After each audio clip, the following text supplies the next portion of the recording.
धरण पाणलोट क्षेत्रात सुरू असलेल्या संततधार पावसामुळे पंचगंगा नदीच्या पाणी पातळीत झपाट्याने वाढ होतेय। प्रशासनाने खबरदारीच्या उपाययोजनांना वेग दिलाय। गुरुवारी सकाळपर्यंत पंचगंगा नदीची पाणी पातळी 58 फूट इतकी नोंदवण्यात आली आहे। वाढत्या पाणी प्रवाहामुळे पंचगंगा नदीवरील तब्बल 40 बंधारे पाण्याखाली गेले आहेत।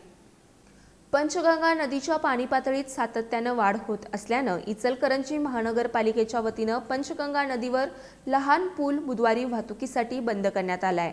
पंचगंगा नदीची सध्याची पाणी पातळी 58, इशारा पातळी 68 तर धोका पातळी 71 फुटांवर आहे। नागरिकांनी आणि वाहन चालकांनी पर्यायी आणि सुरक्षित मार्गांचा वापर करावा असं आवाहन महानगरपालिका प्रशासनाने केले।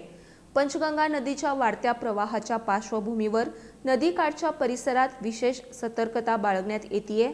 कोणतीही आपत्कालीन परिस्थिती उद्भवू नये यासाठी महानगरपालिकेने आपत्ती व्यवस्थापन पथक आणि अग्निशमन दल नदीकाठावर तैनात केले असून परिस्थितीवर सातत्याने लक्ष ठेवले जाते।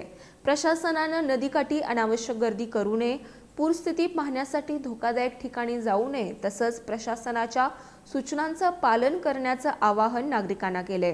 पावसाचा जोर कायम राहिल्यास नदीच्या पाणी पातळीत आणखी वाढ होण्याची शक्यता व्यक्त करण्यात येत असून संबंधित यंत्रणा सतर्क ठेवण्यात आल्या आहेत।